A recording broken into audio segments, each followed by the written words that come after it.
नमस्कार मंडळी. मागली कथा तुम्हाला लई आवडली असेल, तर ही त्याच्या मुरली कथा एक नवीनच माझ्या डोळ्यासमोर आली.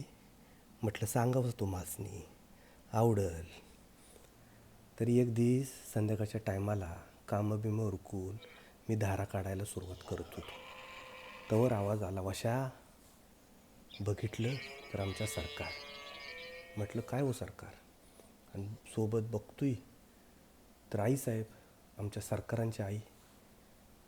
मी लगलगी गेलो, त्यांच्या पाया पडलो. कसा आहेस वशा? चांगला आहे की आईसाहेब. आईसाहेब लई प्रेमळ बाई. त्यांनी माझ्या हातात एक पुडा ठेवला. माझ्या लगेच ध्यानात आलं, आल्याच्या वड्या असणार. मला आल्याच्या वड्या लई आवडतात. नेहमी येताना ध्यानानं माझ्यासाठी घेऊन येतात. म्हटलं आईसाहेब, सारखं सारखं काय हो, एकदा सांगून खोटंच केली बघा. असू दे रे, खा. तुला तरी कोण खाया घालणार आहे. मी घेतलं. म्हणलं शिवर बघायला आला सा? म्हटल्या होय. मग आज मुक्काम? नाही, आज मुक्काम गावातच आहे. म्हटलं बरं, चला मी धारा काढतो आणि दूध घालाय घरी येतोच. सरकार म्हटल्या, अरे घरी कशाला येतोय, आम्हीच घेऊन जातो की, तू नको फेरी मारू. मग धारा काढल्या, त्यांच्याकडे दूध दिली आणि मी आपला आंघोळ पाणी करून माचानावर जाऊन आपल्या खाया पियाची वाट बघत बसलो. असाच दिवस गेला. 2-4 दिवस गेलं. मोरल्या आठवड्यात आईसाहेब आणि आईसाहेबांचा ड्रायव्हर तिकडून माहेरवरनं येताना, आईसाहेब त्यांचा ड्रायव्हर दिनेश, हे काळं बेंद्र पोर, सारखं तंबाखू आणि बिड्या फुकत बसायचं, ते त्यांच्यासोबत नेहमी असायचं. ते आले. म्हटलं काय हो सरकार? सरकार म्हटल्या, आईचं मन रमणं गावात. म्हणल्या मी आपलं शिवारातच जाऊन राहते, म्हणून आई इथं राहील. मी दिवसभर आईजवळ थांबीन आणि सांच्याला गावाकडं जाईन. मग 2 दिने आहे की सोबतीला, तुझी आपली राखण चालू दे. म्हटलं होय सरकार. संध्याकाळ झाली. मी आपलं आंघोळ पाणी परत करून माचानावर जाऊन कंदील लावून मोबाईलवर गाणी ऐकत चांदणं बघत पडून राहिलो. थोड्या वेळानं जेवायला हाक आली. जेवण बिवण केलं. परत आपला मुक्काम माचानावर. आणि रातच्या 12-12:30च्या टायमाला मला अशा 2 सावल्या गोट्याकडे जाताना दिसल्या. म्हणून मी काटीन कुऱ्हाड घेतली आणि गोट्याच्या दिशेनं दबक्या पावलाने गेलो. आतली लाईट बंद होती, पण कंदील चालू होता. बघतोय तर काय, आमच्या आईसाहेब आणि ते काळे बेंद्र दिन्या दोघं गोट्यात. म्हणलं ही गोट्यात काय करतात? आणि बघतो तर काय, दिन्यानं मारली की मिठी आईसाहेबाला. हे आखरीत बघून म्हटलं हे आणि काय? मग माझ्या सगळा डाव लक्षात आला. सरकारांनी माझ्या पुढे ज्या तांगड्या फाकावल्या, हे बाळकडू त्यांना त्यांच्या आईकडूनच आले. हे बहुतेक ह्यांच्या खानदानाचंच काहीतरी गडबड आहे, असं माझ्या ध्यानात आलं. पण मालक लोक, आपण काय करणार म्हणून मी पत्र्याच्या फटीतनं बघत राहिलो. दिनानं पचर बाजूला केला. आईसाहेबांचं छाती आणि मागचा डोंगणाचा भाग हा सरकारांपेक्षा जरा मोठाच होता. दिन्या नुसता तुटून पडत होता. मानेवर किसकर, छातीव किसकर, वाटाव किसकर, गालाव किसकर. आणि आईसाहेब त्याला पाहिजे ते करू देत होत्या हो. दिन्या तसाच खाली बसला. बघितलं तर आईसाहेबांची गोल बिंबी, त्याच्यात घातली ना दिन्याने जीभ.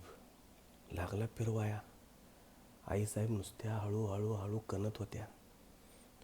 हे 10-15 मिनटं चाललं आणि दिन्याने केली आईसाहेबांची साडी पार वर पुतूर नेली. आणि त्याने काढली की चिड्डी गुडघ्यापतूर काढली, गुडघ्याच्या खाली आली. आणि दिन्यानं त्या दोन्ही मांड्याच्यात आपलं तोंड खुपसलं आणि नुसतं चाटाया लागल्या. आईसाहेबांचा आवाज जरा वाढलाच, जरा जोरातच कणत होत्या. पण त्यांना त्याचा आराम चांगलाच मिळत होता, हे त्यांच्या चेहऱ्यावरनं दिसत होतं. एवढ्या आगडबम हत्तीसमोर दिन्या म्हणजे एखादा कोलाच दिसत होता.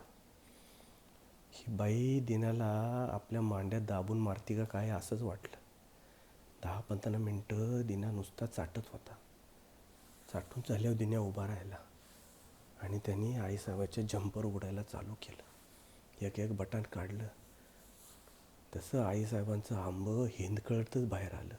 हे भलं भलं मोठं. बाईसाहेबांच्या डबल म्हणायला हरकत नाही. दिन्या नुसता बोंड चुकत होता. एकदा हे बोंड चोक, एकदा ते बोंड चोक, एकदा हे बोंड चोक आणि निभार दाबत होता. पण आईसाहेब त्याला कसलीच तक्रार करत नव्हत्या. बहुतेक दिन्याचं हे करणं त्यांना लई चांगलं वाटत असावं. परत दिन्या खाली बसला. त्यांनी आईसाहेबांना फिरवलं आणि बाजावरती घोड्यासारखं उभं केलं आणि पार साडी कमरेच्या वर केली. ती भली मोठी त्यांचं डुंगण मला अगदी प्रकाशात नितळ वाटायला लागलं. दिन्यानं आपली चड्डी काढली. दिन्याचा दांडा बघितला तर त्याच्या शरीरयष्टीप्रमाणे भलताच मोठा होता. मग दिन्या पापसत त्यांना चापसत त्या डोंगणाच्या फटीत त्याचा दांडा घुसवायला चालू केलं. जसा दांडा घुसवला तशा पाटीलबाई जरा जोरातच इवळायला लागल्या. मग दिन्याचा सगळाच दांडा आत गुडूप झाला. पाटलीनबाईच्या चेहऱ्यावर आमच्या आईसाहेबांच्या लय भयान शांतता वाटत होती. दिन्या मागणं दणक्यावर दणकं द्यायला लागला. तसं आईसाहेबांचे भले मोठे आंबे हिंदकळत होते. मध्येच तो एखादा आंबा पकडायचा, मध्येच दणकं द्यायचा, मध्येच दोन्ही आंबा पकडायचा, दणकं द्यायचा. आणि दिन्या 5 मिनटं, 10 मिनटं, 15 मिनटं झाली. दिन्या थांबायचं नावच घेणं हो. आणि जोराचा आवाज करून दिन्या तसाच आईसाहेबांच्या पाठीवर पालथा पडला. मला कळलं दिन्याचा गळला. दिन्याने त्याचा सोटा बाहेर काढला. आईसाहेबांच्या त्या मधल्या फटीतनं ह्याचं सगळा माल खाली झिरपाया लागला. पार मांड्यावरनं गुडघ्यापतूर आला. पाटलीनबाई तशाच खाटेवर झोपल्या. दिन्या म्हणलं, आईसाहेब आली का मजा? होय रे दिन्या, लई मजा आली बघ. तुझ्यासोबत जी मजा येते ती मालकांसोबत नाही येत. मग मी ह्यांचं झालं म्हणून पटदिशी उठून जाऊन बसलो आपल्या वाचनावर. म्हटलं आता ही लोक बाहेर पडत्याल, मग बाहेर पडत्याल, पण हे बाहेर याचं नावच घेण्यात हो. मग शेवटी मीच गोट्याकडे जायचं ठरवलं. मी दबक्या पावल्यानं गोट्याकडे गेलो आणि पत्र्याच्या फटीतनं बघितलं तर आईसाहेबांनी सगळा जंपर काढून त्या खाली बसल्या होत्या. दिन्या खाटावर बसला होता आणि दिन्याचा सोटा असा कोमाजून पडला होता. आईसाहेब ते उठवण्याचा प्रयत्न करत होत्या आणि त्यांनी गापकन ते आपल्या तोंडात घेतला. आणि बघतो तर काय, लगेच दिन्याचा सोटा तयार. मग ते दोघंजण उठले. आईसाहेब खाटावर पालत्या झोपल्या.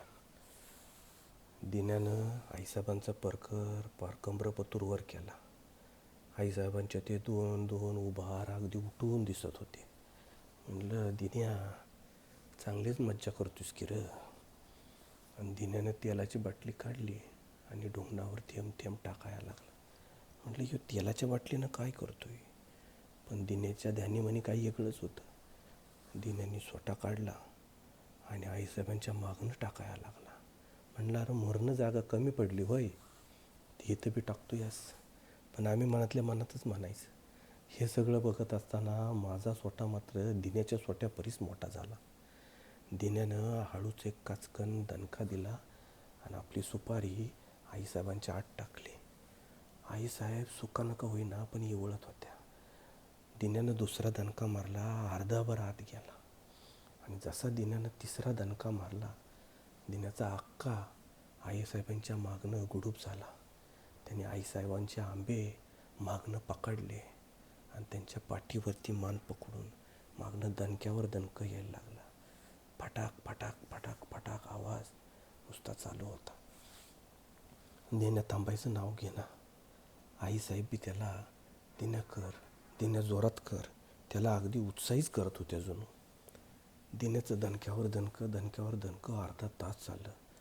दिन्या घामाघूम झाला. दिन्याचं थेंब आईसाहेबांच्या पाठीवर दिसायला लागलं आणि दिन्या वरडून दिन्यानं मिठी मारली आणि सगळा माल आत सोडला. दिन्या आणि आईसाहेब दोन्ही अगदी संतुष्ट झालं होतं. तशीच दोघंजण पडून राहिली. 10-15 मिनटं दोघांनी काय बी हालचाल केली नाही. पण दिन्यानं आईसाहेबांच्यातनं स्वतः मात्र लवकर काय बाहेर काढला. जेव्हा बाहेर काढला तेव्हा तो अगदी करंगळी एवढा पार कोमेजून बाहेर आला. दिन्या उठला, आईसाहेब उठल्या. आईसाहेबांनी तोंडानं दिन्याचा स्वतः सगळा स्वच्छ केला आणि परत मिठ्या मारल्या तेव्हा आईसाहेबांचं डोंगान माझ्या दिशेला होतं.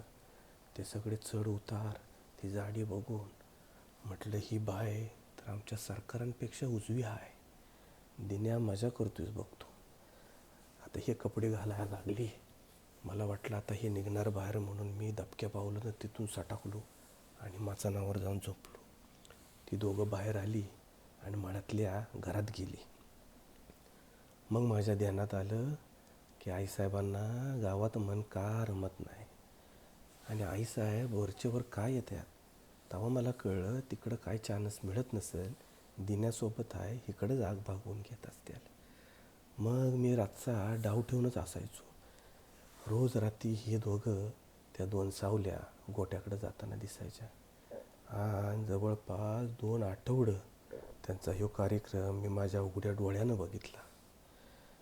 म्हटलं पोरगी तर हायच, आई बी तशीच आहे. म्हटलं कवंदा ही मिळाली आहे तर आता तसंही पाप सरकारसाठी झालंच आहे. आता 1 पाप काय आणि 2 पाप काय, ह्या दुसऱ्या पापाची वाट बघतोय बघा.